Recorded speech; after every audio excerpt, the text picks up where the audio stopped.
नमस्कार, मैं अरुण पांडे और आज अपने इस प्रोग्राम एक मुलाकात में आपसे एक ऐसे शख्स से मुलाकात करवा रहे हैं जिससे मिलकर वाकई आपको भी बहुत अच्छा लगेगा।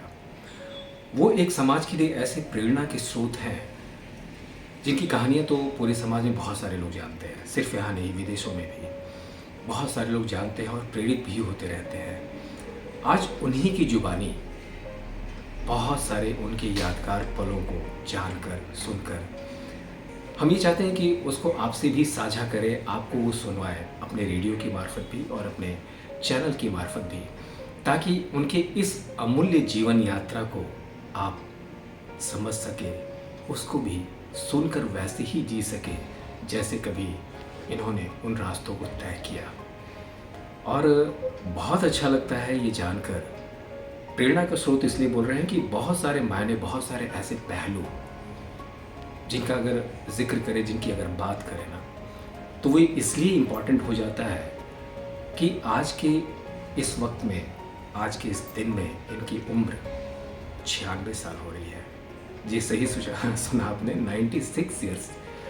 और आज भी ये अपने आप को मन से, शरीर से, दिमाग से, सोच से इतना जीवंत रखे हुए हैं कि उस जीवंतता को अगर आप बहुत सहज तरीके से समझने की कोशिश करें ना, तो बहुत स्वाभाविक तरीके से आपके अंदर भी बहुत ऐसी चीज़ें, एक आत्मविश्वास, आत्मबल मजबूत होता हुआ महसूस होगा कि ये शख्स तो सामने बैठा है हमारे, जो इतनी सारी उपलब्धियों को अपने साथ समेटे हुए किस परिस्थिति में चले, वो कैसी कैसी विषम परिस्थिति, बहुत सारी चीज़ें विस्तार से भी आपको बताएंगे, और उन परिस्थितियों को जीते हुए कितनी उपलब्धियों को हासिल करते हुए भी आज इस 96 साल की उम्र में अपनी जीवंतता, मन की, सोच की बरकरार रखे हुए हैं। और आपसे मुलाकात करवाते हैं, बहुत अच्छा लगेगा।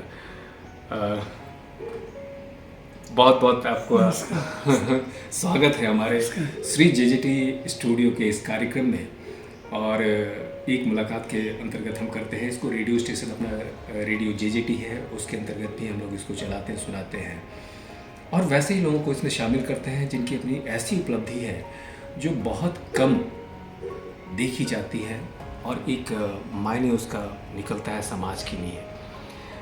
तो आज हम आपसे वैसे पहलू पर बात करेंगे कि बेशक लोग आपके बारे में सिर्फ यहाँ नहीं, इवन विदेशों में भी लोग जानते हैं कि आपने किन रास्तों से गुजर कर ऐसी उपलब्धि हासिल की है, कितनी विषम और कठिन परिस्थितियों से गुजरकर मैक्सिमम लोग जानते हैं। आज आपसे हम कुछ वैसे समसामयिक चीज़ों के साथ साथ कुछ वैसी भावनात्मक पहलुओं की भी बात करेंगे जिसको आपने बड़ी शिद्दत से जिया है और वो आप अंदर ही अपने महसूस किए हैं। हो सकता है कि कहीं आपने शेयर किया हो और बहुत सारी चीज़ें अंदर ही रह गई, अकेलेपन में कभी आप उनको सोचते होंगे। तो हम शुरुआत आज की शिक्षा से करते हैं। आपके वक्त में शिक्षा का जो स्वरूप था ना, और आज जो इस शिक्षा के स्वरूप को आप देख रहे हैं, कितना अंतर पाते हैं? आज की शिक्षा और उस समय की शिक्षा जी। अच्छा देखिए, मैं जब पढ़ता था तो 10वीं क्लास का लड़का था जी, जो 10वीं पास करता था हाई स्कूल के बाद में, जी, वो अच्छी हिंदी लिख सकता था, अच्छा पत्र लिख सकता था जी, और अच्छी एप्लीकेशन लिख सकता था, अंग्रेजी में भी लिख सकता था तो, और काफ़ी अध्ययन करते थे उस समय। आजकल मैं ऐसे देखता हूँ कि बीए में है, उनको भी कुछ लिखना नहीं आता है। मेरे पास कोई इंजीनियर चिट्ठी भेजता है, साहब आपका पत्र मिला नहीं, उसको ये भी पता नहीं। ये तो हमें तीसरी चौथी क्लास में हमें श्रुत लेख लिखवाते थे जी, तो जो गलती होती थी उसको 5 बार लिखना पड़ता था दूसरे, जी, जी, तो वो गलती कभी नहीं होती थी जिंदगी। हाँ, तो ये था श्रुत लेख है, ये सुंदर लेख। सुंदर लेख पर भी जोर था, लेकिन श्रुत लेख पर ज़्यादा, डिक्टेशन पर ज़्यादा जरूरी कि सही शब्द आप लिख सकते हैं या नहीं। और ये चीज़ बड़ी काम आई जिंदगी में, सभी जगह जब भी कोई चीज़ देखता तो फौरन मुझे पता लग जाता ये सब गलत है। मतलब पढ़ाई का वो स्वरूप थोड़ा सा बदल गया है, पढ़ाई का वो स्वरूप थोड़ा बदल गया है। हाँ, वो तो और हालांकि अब तो देखिए अब तो सब पैसे पर हो गया है। जी अब वो पढ़ाई ने तो पहले तो गुरु थे, वो उनका बड़ा ध्यान था अपने विद्यार्थियों की तरफ, जी बहुत ध्यान रखते थे, हर विद्यार्थी के बारे में सोचते थे। जी आजकल कोई उस तरह का संबंध है नहीं। आजकल ये है कि टीचर आता है, पैसे मिल जाते हैं और बस ठीक है उसको और चीज़ सीखी। तो ये सब हालांकि ये बहुत सारे आज भी टीचर को हमने देखा है, बहुत ये सारे सारी दुनिया में ही ये आ गया है। लोग सिर्फ अपने स्वार्थ को देखने लगे, दुनिया से किसी से मतलब नहीं आजकल। पहले ये नहीं था, पहले ये सोचते थे जो भी सेठ मेरे एरिया में जी छोटे छोटे कस्बे, जी वहाँ के सेठों ने अपने गांव में स्कूल खोली 10वीं क्लास तक, तो हम बच्चे पढ़ लिए उनके उन सेठों के कारण। लेकिन उनको बड़ा संतोष होता था कि हम हमारे गांव के लोगों को पढ़ा रहे। आजकल कोई भी ये नहीं सोचता है, जो भी खोलना चाहता है वो पैसे बनाने के लिए करे, चाहे वो बिरला हो, बिरला का बेटा हो, पोता हो, आदित्य हो या आदित्य का भी बेटा हो, सबके सब ये है कि इसमें ज़्यादा पैसा कैसे इसे। तो अब ये है, ये बहुत बड़ा फर्क है। आज पहले सेठ लोग बहुत काम करते थे इस तरह का, बड़ा गरीब मतलब मदद करना, धर्मशाला खोलना, ये करना वो करना। आजकल वो चीज़ कम ही रह गई है। मतलब एजुकेशन में कहीं बिजनेस एक आ चुका है, हाँ, उस वो तो दृष्टिकोण बस- से लोग करते वो हैं। बस वही है, बस वो हर एक चीज़ में बिजनेस आ गया है। मुझे इसमें क्या मिलेगा, मैं ये जो कर रहा हूँ मेरा इसमें क्या फायदा नहीं है, तो मुझे क्या जरूरत, मैं नहीं करूँ, मुझे जो है फायदा है तो ठीक है। तो ये तो बड़ा, ये सारी दुनिया में ही हो गया है, ये नहीं सिर्फ भारत में ही हो गया, जी सारी दुनिया में ही हर आदमी सिर्फ अपने आप तक ही सोचना शुरू कर। और सबसे दुखी व्यक्ति यही है जो सिर्फ अपने बारे में ही सोचता है। सबसे सुखी वो है जो अपने बारे में ही नहीं, दूसरे लोगों के बारे में ये सोचता है भाई मुझे रोटी मिल रही है, सुबह नाश्ता मिल जाता है, दोपहर को खाना, शाम को खाना। लेकिन यहाँ कई ऐसे लोग हैं जिनको बेचारों को रोटियाँ नहीं मिलती, तो मैं कितना भाग्यशाली हूँ। इस आइडिया से वो बहुत खुश है। लेकिन जो ये सोचता है मैं तो यही खा रहा हूँ, वो फला आदमी उसके पास इतने पैसे, पता नहीं वो क्या क्या खाता होगा, और अपने आप खाना वही खा रहा हूँ, लेकिन मैं दुखी हूँ क्योंकि मैं अपने ऊपर वाले को देखता हूँ और वो दुखी है इसलिए कि वो अपने नीचे वाले को देख कि भाई ये देखो ये बेचारा कैसे रह रहा है, तो मैं क्यों नहीं रह सकता। तो ये बहुत बड़ा फर्क है ये सारी दुनिया में। और अब लगता है कि कोई समाज के लिए कोई काम नहीं करेगा। एक मुकुंदगढ़ के सेठ थे जिन्होंने एक स्कूल खोली, हाई स्कूल तो उन्होंने हरिजनों को भी पढ़ाना शुरू कर दिया। तो शहर के ब्राह्मण और बनियों ने कहा कि हम हमारे बच्चों को नहीं भेजेंगे, जमाना के साथ को नहीं बैठ सके हमारा भाई। तो वो सेठ तो वो तो कानोड़िया जी थे, गांधी जी के चेले थे, तो वो अब कैसे बंद कर देते। तो उन्होंने सोचा कि ये मेरे स्कूल तो ये बंद करवा देंगे। तो वो आदमी गांव में गया साहब और गांव में बोला भाई थारा बच्चा ने पढ़ने भेजो। बोले साहब कैसे भेजें हम, हमारे पास तो पैसा भी नहीं है। बोले पैसा नहीं, खाना तो खाते हैं तुम्हारे घर में, बाजरे मोट की गेहूँ की क्या की रोटी, तो बन 6-7 दिन को आटो दे दिया करो। वो आपको 7 दिन को आटो लेके हमारे रसोई में दे देंगे, रसोईया ने रोटी बना दे, वो दाल में बना देंगे। और मैं बैठे ठाकुर में मदद कर ली, बात कर ली है, मेरे को पड़ो गढ़ है खाली पड़ो रहे तो 5-7 कमरा दिवा देंगे, लड़का रह जाए। अब ये देखिए उस सेठ ने इस तरह का काम किया कि लोग बंद करवाने वाले थे और अब उसके स्कूल इतने चल रहे। सब लोगों ने सोचा भाई हमारे घर में भी तो आटा खाता था, अब वहाँ ले जाना, वहाँ खा लेता, लेकिन एक पैसा भी किसी का लगता, दाल में मुफ्त में मिल जाता। तो ये था उस जमाने की सेट। आजकल ये आदित्य बिरला हो या आदित्य का बेटा हो, घनश्याम दास वो तो अलग है। घनश्याम दास जी का एक पत्र अपने बेटे को बसंत कुमार को, आप वो पत्र पढ़िए साहब, बड़ा शानदार, बहुत ही गजब का पत्र। इसी तरह से 2-3 और पत्र हैं। एक जमुनालाल जी बजाज ने लिखा था। जमुनालाल जी बजाज एक गरीब परिवार से थे, तो किसी पैसे वाले ने उनको गोद ले लिया था। तो वो चले गए उसके यहाँ। तो जमुनालाल जी सीधे साधे आदमी थे, तो ये पैसे वाला तो पैसा दिखलाना चाहता था। तो किसी की शादी थी, शादी में जाने लगे तो जमुनालाल जी से कहा सोने की वो चूड़ियाँ ये पहनो। जमुनालाल जी बोले मैं तो नहीं पहनूँ, मुझे कि क्या करना है। तो उस आदमी को गुस्सा आया। उसने कहा नालायक आ जाते हैं, उसने गोद लिया था ना, नालायक पैसे के लिए आ जाते हैं और फिर हमारा कहना नहीं मानते। तो वो आदमी रात में उठा, एक पत्र लिखा कि मैं आज छोड़ के जा रहा हूँ, आप ये सोच रहे हैं मैं आपके यहाँ इसलिए या मुझे आपकी प्रॉपर्टी से कोई लेना देना नहीं, मैं सारा छोड़ता हूँ। वैसे मैं दत्ते पुत्र हूँ तो मेरा अधिकार, लेकिन मैं सारा अधिकार छोड़ रहा हूँ, आप किसी गरीब आदमी की मदद कीजिए, बस यही ध्यान रखिए। तब उस सेठ की आँख खुली, रहा ये तो बहुत ऊंचे तो ये ऐसे लोग थे, इस तरह के लोग।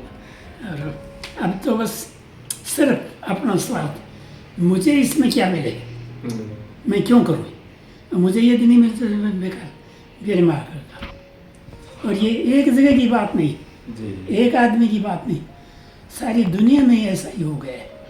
अब उसके लिए क्या किया जाए। आप इनकी व्यथा को भी समझ पा रहे होंगे और इनकी सादगी को भी, इनकी वैचारिक सादगी को, कि जिस चीज़ को ये लेकर दुनिया में एक सपना देख के आगे बढ़े थे, उसमें कहाँ कहाँ कुछ कमी महसूस हो रही है इनको। और अभी का वाक़या बता देखिए, हम इनके घर पर, इनके आवास पे झुंझुनू में इनका आवास है और वहाँ पे इंटरव्यू करने के लिए इनका आए हैं अभी। और इनसे हमने जस्ट पूछा कि अभी आपका इंटरव्यू होगा तो आप शर्ट पहन लेंगे क्या। आप अभी इस इंटरव्यू में इनको देख पा रहे होंगे कि ये गंजी में ही अपने बैठे हुए हैं। तो उन्होंने कहा कि क्यों, क्या ज़रूरत है, बात तो करनी है, बात का इम्पोर्टेंस है। गांधी जी कहाँ कुछ भी पहनते थे, तो गंजी भी नहीं पहनते थे। तो अच्छा भी लगा और हंसी भी आई कि आज भी अपने विचारों को कितनी सादगी से ये पिरो कर चलते हैं। लेकिन विचारों में सादगी है, विचारों में उतनी ही उन्नत किस्म की सोच को परिष्कृत करके उसको जिंदा रख कर चलना आज की डेट में, लोग भटक तो जाते हैं लेकिन ये बरकरार रखे हैं। इनसे दूसरा सवाल हम करते हैं। अच्छा, आज की डेट में अगर हम थोड़ा शिक्षा पर ही बात करें, आज की डेट में शिक्षा पर ही बात करें हम, कि अति आधुनिक तकनीक जो विकसित हुआ, अति आधुनिक तकनीक, एडवांस टेक्नोलॉजी आज की डेट में आ गया है। बहुत सारी चीज़ें हम लोग AI तक में चले आए हैं। इससे बेशक समाज में लोगों को सहूलियतें तो बहुत मिली हैं, लेकिन इस धरती पर ही विश्व के बहुत सारे ऐसे प्रबुद्ध लोग, नामी गिरामी लोग, उनका ये मानना है कि ये एडवांस टेक्नोलॉजी कालांतर में, आने वाले दिनों में मानव जाति के अस्तित्व के लिए ही विनाशकारी साबित हो सकता है। ये उनका मानना है। ये पॉसिबल है, हो सकता है। कोई भी इस तरह की चीज़ होती है, आर्टिफिशियल इंटेलिजेंस है, ये है, वो है जी, इससे कोई भी किसी का नुकसान करवाना चाहे तो नुकसान करवा सकते, फायदा करवाना चाहे तो फायदा। तो कुछ चीज़ ऐसी है आपके हाथ में शक्ति आ जाए तो शक्ति का आप सदुपयोग भी कर सकते हैं, दुरुपयोग भी कर सकते हैं जी। और हमें इस तरह की ये शक्तियाँ मिल रही हैं आज के कारण। अब ये डिपेंड करता है कि हम उसका क्या प्रयोग करते हैं। तो ये तो आदमी पर। दोस्तों, ये अभी जिनसे बात कर रहे हैं ना, उसमें इनकी कागजी उपलब्धियां, मतलब जो इन्होंने डिग्री हासिल की, जो उपलब्धियां इन्होंने हासिल की है, वो समाज में पहले भी बताया कि बहुत अच्छे से सारे लोग जानते हैं। उन पहलुओं को भी जानते हैं जो इन्होंने जिया, बहुत कष्ट करके भी, बहुत तकलीफ से भी, लेकिन पढ़ाई को कभी बाधित नहीं होने दिया। आज खासकर हम उन पहलुओं को जानेंगे। बेशक इनके 64 साल जो अमेरिका के प्रवास रहे हैं, 64 साल कम नहीं होता है, वहाँ की नागरिकता इनको मिली। और किस उम्र में ये प्रोफेसर बन के गए थे? सिर्फ 33 साल की उम्र में। ये मतलब उस समय एक उपलब्धि थी। 1958 की बात है। उस समय 58 में शायद आप गए थे पहली बार, और उतने कम उम्र में कोई भारतीय अमेरिका में जाके प्रोफेसर बने। असिस्टेंट प्रोफेसर के पोस्ट पे ये न्यूयॉर्क गए थे वहाँ पे। तो ये अपने आप में उपलब्धि थी, लेकिन उसके पीछे की जो इनकी जर्नी थी, आज उस संदर्भ में थोड़ा इनसे जानना चाहते हैं। आप ये बताएं कि जैसा हमने जाना है, पढ़ा है आपके बारे में, ढेरों आप पर पुस्तकें आई हैं, ढेरों बायोग्राफी आप पर लिखी गई हैं। उसमें आपकी लाइफ स्टडी के पीरियड की बहुत कष्ट कर रही है, मतलब बहुत अभाव में, पैसे की कमी, सारा कुछ, लेकिन उस जज्बे को आपने, उस जुनून को मरने नहीं दिया कि नहीं, स्टडी तो हमको करनी है, पढ़ाई तो करना है। और आप उस मुकाम पर फिर पहुंचे कि वो पूरे समाज के लिए अनुकरणीय बना। लेकिन क्या कभी जैसे आप रूम में पैसे के अभाव में फ़ीस भरना है, नहीं हो पा रहा है, मेज़ के पैसे भरने हैं, नहीं हो पा रहा है, एग्ज़ाम के पहले वो फ़ीस भरना है, नोटिस बोर्ड पर आपके लग जाया करता था, नहीं भर पा रहे हैं। बहुत सारे लोगों की बेशक ऐन वक्त पर सहायता मिली, जो सब कुछ होता गया। इन सब के बावजूद जितने कष्ट के साथ आपने जीवन को गुजारा है ना, पढ़ाई के दरमियान, कभी मन में ऐसा लगा आपको कि मन हार रहा है आज, लेकिन फिर भी आप जीत गए? कभी ऐसी फीलिंग आई कि अब बस हो गया, बहुत मन अब हार रहा है, इतना कष्ट नहीं? ऐसा मैंने कभी नहीं सोचा। मैंने सोचा हर आदमी जो भी दूसरा आदमी कर सकता है, वो कोई भी दूसरा कर सकता है।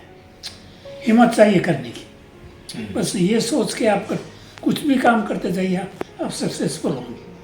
अपने आप में विश्वास रखिए, भगवान में रखें या नहीं रखें, वो भी रखना जरूरी है, बस वो आपको थोड़ा शांति देगा जी। लेकिन अपने आप में जरूर विश्वास रखें, मैं ये कर सकता हूँ, बस फिर आपको सक्सेस ही सक्सेस जिंदगी भर, किसी तरह की दिक्कत नहीं आएगी। और मैंने यही सोचा है हमेशा, जहाँ भी कोई इस तरह की चीज़ आई तो मैंने सोचा। एक लड़का 11वीं क्लास में मैं गया था, मेरे तो सबसे ज़्यादा नंबर आते थे जी। साउथ इंडिया का एक पतला दुबला पतला सा, नाम उसका सुंदरम था, लेकिन वैसे काला कलूटा था, तो उसके मेरे से ज़्यादा नंबर आए। अच्छा। और मेरे तो हमेशा तो मैंने उस रोज़ शाम को आकर ये तय कर लिया कि सुंदरम को मेरे से ज़्यादा नंबर नहीं आने दो। अच्छा। और साहब फिर सुंदरम के मेरे से ज़्यादा कभी भी नहीं आए।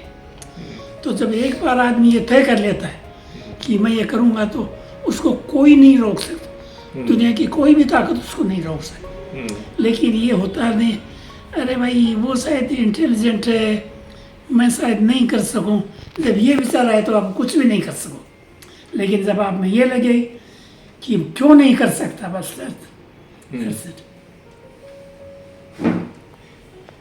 अच्छा।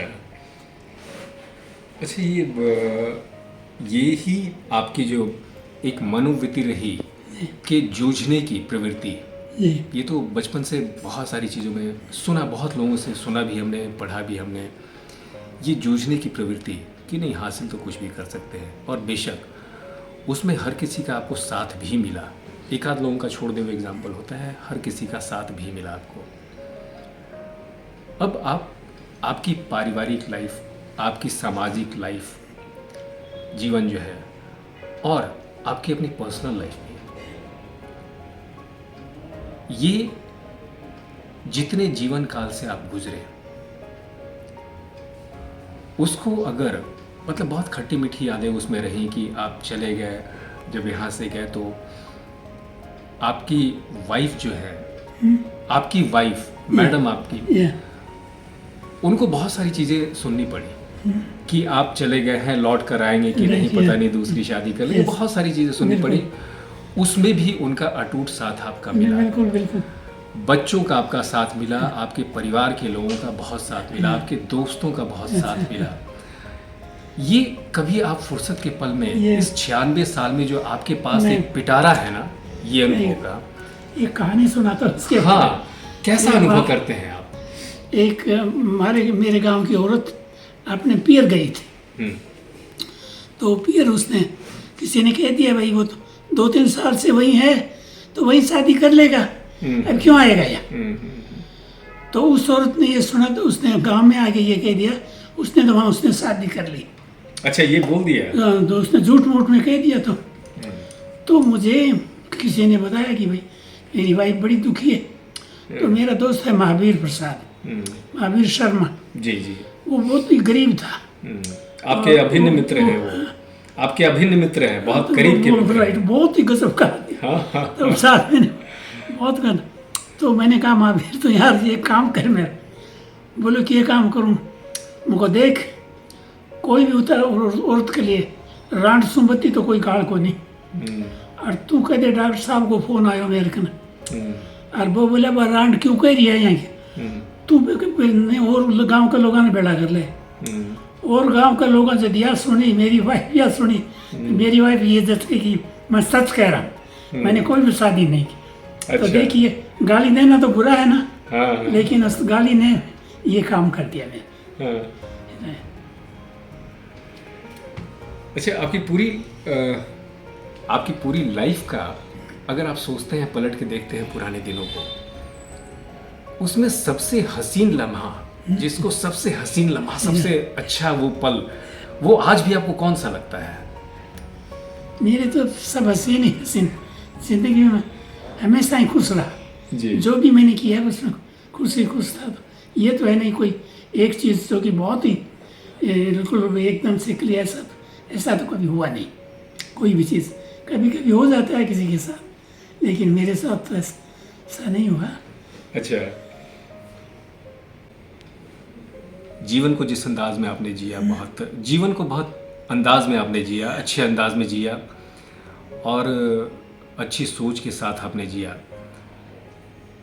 जिंदगी में क्या कभी सोचते हैं कि एक शब्द है काश, काश, काश ये हुआ रहता, ये काश कहीं मिसिंग है क्या? हाँ, काश काश काश ऐसा होता। ये कुछ ऐसा है कि जो आपको मिसिंग लगता है आज भी? क्या मतलब जो भी मैं सोचता तो होता ही रहा सोनर और लेटर। मतलब लाइफ में मिसिंग अभी कुछ नहीं है? लाइफ में मिसिंग अभी कुछ नहीं कि पहले कभी कुछ सोचा था आपने और वो हो नहीं पाया? नहीं है, ऐसी बात नहीं। जो आपने सोचा उसको करते गए प्लान्ड वे में। जो भी आदमी, मुझे ये और भरोसा हो गया था कि जो एक आदमी कर सकता है, परिश्रम करे तो दूसरा आदमी वो कर सकता है और शायद उससे अच्छा कर सकता है। बस इतना आप अपने आप में विश्वास रखो और थोड़ा भगवान में भी रखो, वो भी काम देता है कभी कभी तो। अच्छा, आप एक जबरदस्त आशावादी व्यक्तित्व है, ऐसा कहा जाता है, माना जाता है, और उसका प्रतिफल भी देखा गया कि आपके आशावादिता की वजह से बहुत अच्छे अच्छे परिणाम भी निकले। उसी आशावादिता के अंतर्गत तहत भविष्य की अभी भी कोई योजनाएं हैं जिस पर आप काम करना चाहते हैं? अब आपके लिए उम्र मायने नहीं रखता? मैं समझ गया जी। देखिए, मैं जो कुछ भी करना चाहता था मैंने सब कर लिया। हमारी लड़कियां BA MA करती थी और BA MA करने के बाद उनको कोई जॉब नहीं मिलता था। तो मैंने सोचा भाई जब लड़की को जॉब नहीं मिले तो उसका एजुकेशन बेकार है, न उसके पीर वाले न उसके ससुराल वाले उसकी कोई इज्जत करते। तो ऐसा होना चाहिए कि इनको नौकरी मिले। मुझे पता था नौकरी सिर्फ साइंस में मिलेगी, तो हमने कहा हम साइंस कॉलेज खोलेंगे। तो हमने mathematics, physics, chemistry, botany, zoology, computer science ये पढ़ाना था। लड़की आई और पढ़ के गई तो सबको जॉब मिल गए, सारी की सारी यही वैसे जिसको जॉब नहीं। अब उसके बाद में तो मेरी कॉलेज में अमेरिका में मेरे पास फोन आते, साहब एक लड़की को तो भर्ती करवा दीजिए, ये तो आपके।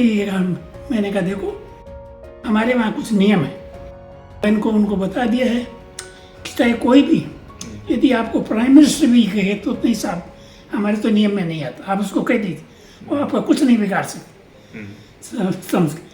लेकिन आप जिसको समझते हैं गरीब है, सही है और उसके थोड़े कम नंबर है, और आप यदि उचित समझे कि भाई इसकी मदद कर देंगे तो शायद इस लड़की की जिंदगी, तो उसकी ज़रूर करिए, लेकिन किसी के दबाव में आकर ऐसा मत कीजिए। अच्छा, ये इसका कहीं पीछे कारण ये भी तो नहीं था कि आप जब आपकी शादी हुई तो उस समय मैडम से जो शादी आपकी हुई वो बिल्कुल कभी स्कूल नहीं गई थी, उनको किसी अक्षर का भी ज्ञान नहीं था, नहीं, और उसकी वजह से आपको ये बहुत सालता था जब आप अमेरिका में थे, तो आप अपने दोस्त को माध्यम बनाते थे अपनी बात पहुंचाने के लिए उन तक, क्योंकि आप लेटर भी नहीं लिख सकते थे, इसलिए नहीं लिख सकते थे कि वो पढ़ नहीं सकती थी, और तब वो बहुत एक मतलब विश्लेषणात्मक रूप से आप सोचते थे कि कौन सी बात हम अपने मित्र महावीर प्रसाद जी को बताए कि वो जाके उसी तरीके से उनको समझाए और सांत्वना दें कि हम यहाँ ठीक हैं और हम आपको याद भी करते हैं। तो ये कमी आपको बहुत खलती थी कि काश वो भी पढ़ी लिखी रहती, और नो डाउट कि बाद में उन्होंने अपने बल पर, चूँकि आपका जितना आत्मविश्वास जिस तरीके से जागृत था ना, हमने जाना कि आपकी मैडम का भी आत्मविश्वास उतना ही जागृत था, और तभी वो कदम से कदम मिलाकर आपके साथ चल भी पड़ी। और सिर्फ वही नहीं, जाकर उन्होंने अमेरिका में अपने आप को वैसी जगह पे तरीके से व्यवस्थित किया और स्थापित किया अपने आप को, बहुत सारे काम उन्होंने किए। तो ये कमी क्या खलती थी इस वक्त, इस वजह से आप लड़कियों की शिक्षा पर ज़्यादा जोर दे रहे थे? ये मैं बाद में बताऊंगा। पहले मैं एक बार बीच में कह दूं कि हम फैकल्टी अपार्टमेंट्स में रहते थे जी। तो एक बिल्डिंग में 4 अपार्टमेंट थे, 2 ऊपर 2 नीचे, हम एक में रहते थे। तो एक काम करने वाली जो सफाई करती थी, हमारे कमरों की तो हम करते थे, जो सीढ़ियाँ हैं और वो औरत करती थी, तो वो दोपहर का अपना लंच लाती थी, तो हमारी टेबल, और क्योंकि तो सब दरवाजे बंद रहते, हमारा दरवाज़ा खुला रहता, तो हमारी टेबल पर रख सकती, तो वो अपना लंच करने की याद आती, तो मेरी वाइफ 2 कप चाय के बना लेती, एक उसको दे देती, एक खुद पीना शुरू कर देती। अच्छा। तो वो औरत मेरी वाइफ से बहुत बात करती थी। अब मेरी वाइफ को मुफ्त में एक ट्यूटर मिल गया। अच्छा। आप ये सोचिए उसका। तो मतलब बेशक वो बात समझे ना समझे, लेकिन ट्यूशन एक मिल गया था वो सारा कुछ। लेकिन वो और उस सोच से हमें बड़ा फायदा हुआ जी। तो यही है, मेरी वाइफ हमेशा यही सोचती थी। अब ये कुछ हिंदुस्तानी लड़के आते थे, तो ये दाल बनाते थे सूप, तो दाल के थोड़े ज़्यादा पैसे लगते थे, सूप है ना, तो कोई भी हिंदुस्तानी आता उसको कहते ले जा पैसा ले जा मतलब पैसे देने कोशिश मत कर। तो लोग बड़े खुश होते थे कि भाई ठीक। अब इसको ये था भाई घर में दाल बना के लाई, तो कौन सा क्या, मेरे पास मेरा हस्बैंड तो इतना पैसा कमाता है, तो मेरा क्या फर्क पड़ जाएगा थोड़ा। तो ये देखिए ये बहुत बड़ी बात एक, मतलब इसलिए भी आपको लगा कि नारी शिक्षा बहुत ज़रूरी है, और तब आपने लौट कर उस लड़कियों के लिए ध्यान देना शुरू किया, और बहुत सारे कॉलेज और ये सारी चीज़ें आपने उसकी स्थापना की, हॉस्टल की, छात्रावास की स्थापना की। उसके पीछे ये भी कारण था, है ना, लड़कियों की शिक्षा पर ध्यान देने का मकसद आपका। ये मुझे शुरू में जब मेरी वाइफ नहीं पढ़ी लिखी थी, तो मेरी वाइफ, मैंने ये सोचा कि क्यों नहीं पढ़ी, तो मैंने कहा कस्टम ही नहीं है, हम लड़कियों को पढ़ाते ही नहीं, तो पढ़ाएगी कैसे, कोई भी नहीं पढ़ाता लड़कियों को, लड़कों को ही पढ़ाते थे, तो हमें लड़कियों को भी पढ़ाना चाहिए। जब ये विचार आया तो हमने लोगों से कहा, तो लोगों की जज गई, तो हमने लड़कियों की स्कूल खोल दी, और बहुत अच्छी चली है, और बहुत बढ़िया। इस तरह की मनोवृत्ति जो होती है ना, मतलब लड़कियों की शिक्षा पे ध्यान देने की, हमने अपने यहाँ भी देखा है। श्री जेजेटी विश्वविद्यालय के जो चेयरपर्सन है डॉक्टर विनोद टिबड़ेवाला, वो भी नारी शिक्षा पर इतना महत्व उसको देते हैं, इतना इम्पोर्टेंस उनकी नज़र में है कि एक तो एजुकेशन में भी 50% का स्कॉलरशिप सारी लड़कियों को मिलता है। उसके अलावे अगर वाकई कोई आर्थिक दृष्टिकोण से सक्षम नहीं है ना, वैसी लड़कियों को हमारे यहाँ यूनिवर्सिटी में मुफ्त शिक्षा दी जाती है। उसी का परिणाम हुआ कि डॉक्टर विनोद टेबलेवाला ने सोचा कि लड़कियां ग्रेजुएशन तक कर जाती हैं, उसके बाद रुक जाती हैं, बहुत आती हैं तो फिर पीजी करती हैं, फिर ठहराव आ जाता है। उस दृष्टिकोण से इतने सुदूर एरिया में चुड़ैला जैसे गांव में उन्होंने महाविद्यालय स्थापित किया कि लड़कियों के लिए हायर एजुकेशन पीएचडी यहाँ से हो पाए। और कितना सुखद परिणाम उसका हुआ देखिए। उसी चुड़ैला गांव की 3 सगी बहनें एक साथ पीएचडी की, ये रिकॉर्ड है। 3 सगी बहनें एक साथ पीएचडी की, ये अपने आप में रिकॉर्ड है। उसके बाद पिछली बार अभी इसी साल एक कॉन्वोकेशन हुआ था जो, तो उसमें एक ऐसे व्यक्तित्व को हमने देखा कि माँ और बेटी, मदर उनके 76 ईयर्स की और बेटी 42 ईयर्स की, दोनों एक साथ पीएचडी की। मतलब इसके सुखद परिणाम, नारी शिक्षा की तरफ ध्यान देना, तो आप भी जिस तरह से कर रहे हैं तो बहुत अच्छे उसके परिणाम यहाँ पे दिख रहे हैं। और ये महत्व जाता है तो वैसे गार्जियन को, वैसे अभिभावक जो सिर्फ ये सोचते हैं कि लड़कियां सिर्फ उतना पढ़ें कि हमको शादी करने में प्रॉब्लम नहीं हो, उनको आप क्या संदेश देना चाहते हैं? देखिए, पहले लड़कियां जो बीए में करती थी जी, वो मेरे पास आती थी, साहब कहीं कोई जॉब दिलवा दीजिए जी। मैंने कहा भाई मेरे कन कटे जॉब है। तो फिर मैंने सोचा लड़कियों का एक ही है, इनको साइंस की शिक्षा देते हैं। वो विचार जैसे ही मैंने आया, हमने साइंस कॉलेज खोल दी और फिर साइंस कॉलेज खोल गई तो हमारी लड़कियों के लिए जॉब आने लगे। तो अब हर आदमी हमारी कॉलेज में एडमिशन लेना चाहता है। अच्छा। मेरे पास अमेरिका में फ़ोन आते, अच्छा। साहब एक लड़की ने तो भर्ती करवाई दो। देखो, मैं इसमें कोई इंटरफियर नहीं करता, हमारी कमेटी है वो डिसाइड करती है। वो तो 7-8 आदमी है, मैं अकेला हूँ, तो उनका निर्णय वो ज़्यादा सहूलियत सही होगा मेरे वाले से। तो आप उन्हीं से बात कीजिए, यदि वो कर सके तो कर करते। तो मैं कभी कभी उनको कह भी देता हूँ भाई कोई इस तरह का कोई गरीब आदमी हो और जो बेचारा के बड़ी मुश्किल से अपनी लड़की को यहाँ तक लाया है, तो यदि आप उसको कंसिडर कर लें तो कोई बुरा नहीं। लेकिन अभिभावकों को ये जरूर करना चाहिए कि अपनी बच्चियों को उच्च शिक्षा जरूर दें। नहीं, ये तो बहुत ही ज़रूरी शिक्षा था, शिक्षा के बिना तो। जी। एक और सवाल मेरे मन में आ रहा है, आपके जीवन की यात्रा के बारे में जब हम सोचते हैं ना, और बहुत सारे जितने भी पढ़ते वक्त भी ऐसे ढेरों सवाल मन में आए कि ये चीज़ पूछेंगे, लेकिन वक्त का भी चूँकि एक अभाव है, आप इतना लंबा वक्त दे दिए यही काफ़ी है।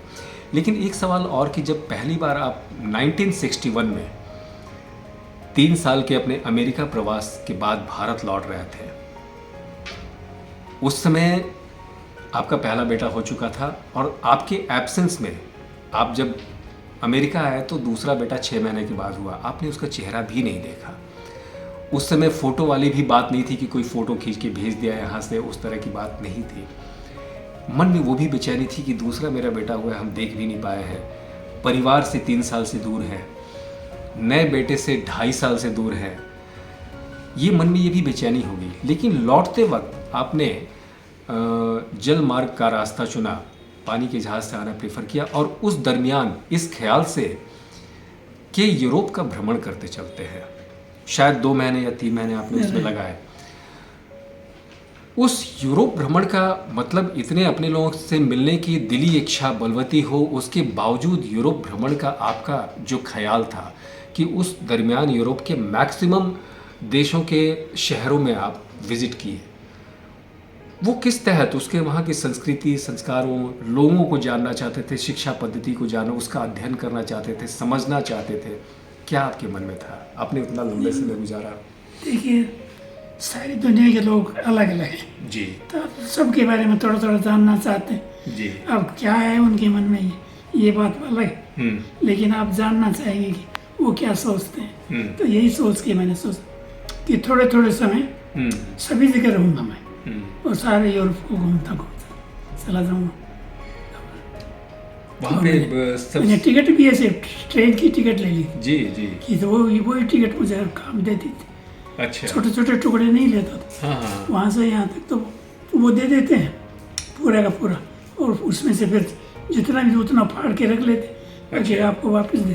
तो इस तरह से सारा यूरोप का टूर कर लिया हमने, और मैं टूर करना चाहता था जी, मैंने पता लोगों नहीं- को समझना, वहाँ की पता संस्कृति नहीं को यहाँ समझना। पर फिर आना हो या नहीं हो, जी, तो चलो एक बार अमेरिका वही यूरोप देख लेते।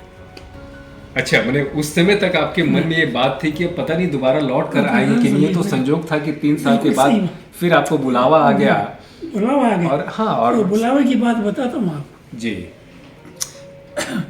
हमारे उसमें रोड आइलैंड यूनिवर्सिटी में जी अप्लाइड मैथमेटिक्स के प्रोफेसर की ज़रूरत थी। जी तो वो न्यूयॉर्क में आया और वहाँ कहने लगा साहब हमें एक, तो मेरे प्रोफेसर थे प्रोफेसर लुइस, जी वो पादरी थे, जी जी फादर लुइस, हम उनको फादर लुइस कहते। हम्म, तो उन्होंने मेरा नाम सजेस्ट किया। तो कहाँ है वो, तो इंडिया है। तो बोले कैसे उनको लिखेंगे, कैसे वो अप्लाई करेंगे। हम्म, तो कहेंगे अप्लाई करने की क्या जरूरत है, हम्म, तुम उनको एक अपॉइंटमेंट लेटर भेज दो। हम्म, तो चेयरमैन कहा साहब अपॉइंटमेंट लेटर किस बेसिस पर? हम्म, बोले बेसिस मैं बताता हूँ, हम्म, एक पत्र मैं लिखूंगा उनके लिए, जी एक मेरी यूनिवर्सिटी का फिजिक्स का प्रोफेसर लिखेगा हम्म, और एक मेरी यूनिवर्सिटी का केमिस्ट्री का हम्म, तीनों पत्र आपको आज ही मैं लिफाफे में डाल रहा हूँ। हम्म, तो आप ये समझ लीजिए आपको मिल ही गए हम्म, और आप भेज दीजिए। तो उसने साहब में क्या बात। मुझे appointment- तो ये फिर 64 में दोबारा आपका नहीं, नहीं। प्रवास हुआ। फादर लुइस मेरे से बहुत खुश था। अच्छा, वो कहता था भाई तुमने हमारा यहाँ एक ऐसा कोर्स पढ़ाया जो किसी ने भी ऐसा नहीं पढ़ाया। और लोग फिजिक्स के, केमिस्ट्री के, मतलब सभी ने तारीफ की आपकी कोर्स। तो ये आपका 64 साल का वहाँ वक्त गुजरा अमेरिका में। 64 साल मामूली नहीं होते हैं। 64 साल मामूली नहीं होते हैं। एक पीढ़ी गुजर जाती है, माने उनकी मानसिकता बदल जाती है और एक समाज ही परिवर्तित हो जाता है, माने कई फेज में। उसके बावजूद लौटकर आपको अपनी मातृभूमि पर आने की इच्छा कैसे जिंदा रही? देखिए परिवर्तन फास्ट नहीं होता है, परिवर्तन धीरे धीरे होता है। तो you get used to that, आपको एक तरह से उसकी आदत पड़ जाती है। तो कोई ऐसी बात नहीं थी कि कोई ऐसे लगा, कोई बहुत अजीब लगा हो। मैं एक्सपेक्ट करता था कि ऐसे ही लोग हो। अच्छा, बस ये। तो मैंने लौट कर आना एक स्वाभाविक प्रक्रिया थी, सुखद लगा। आप तब तक अपने आप को मातृभूमि से जोड़कर मैंने जिंदा रख पाया, यहाँ की स्मृति को समेटे हुए, है ना? बड़ा बड़ा अच्छा लगता है यहाँ। देखिए यहाँ जो अपनत्व है वो आपको कहीं भी नहीं मिलेगा पूरी दुनिया में। पूरी दुनिया में कहीं। आपकी फॉर्मेलिटी बहुत है, जैसा आपका तो क्या कहना, आप तो ये हैं, आप तो वो, ये कहने वाले बहुत से होते हैं। लेकिन जो अपने हृदय से what comes from heart goes straight to the heart, इस तरह की कहने वाले कमी हो, और इस तरह का कोई हिंदुस्तानी कहेगा। तो इसलिए हिंदुस्तान में आने को जी करता है। मेरे घर में लोग आते हैं, मैं कहिए साहब क्या सेवा की, बोले साहब तारा दर्शन करना हो। अब इससे बड़ी खुशी क्या बात हो सकती है, बताइए। बिल्कुल। कोई आदमी आप कितने लोगों की प्रेरणा के किसी आदमी ने स्रोत बन मुझे चुके हैं। देवता समझ जी। ठीक है, और क्या। नहीं, आपने लिटरली जिस तरीके से जिन कठिन रास्तों से होते हुए आपने ये उपलब्धि हासिल की है ना, आप बहुत लोगों के लिए उस स्वरूप में बन गए हैं कि अरे इतना महान व्यक्तित्व है। ये तो बहुत स्वाभाविक तौर से होता है। आज के डेट में पुराने अपने मित्रों से जो आज हैं मिलते हैं तो कैसा अनुभव होता है आपको?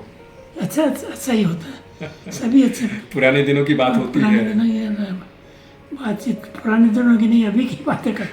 आजकल क्या कर रहे हो, बेटे पोते क्या कर रहे हैं, वो क्या कर रहे हैं, अच्छा, ये चीज़ें।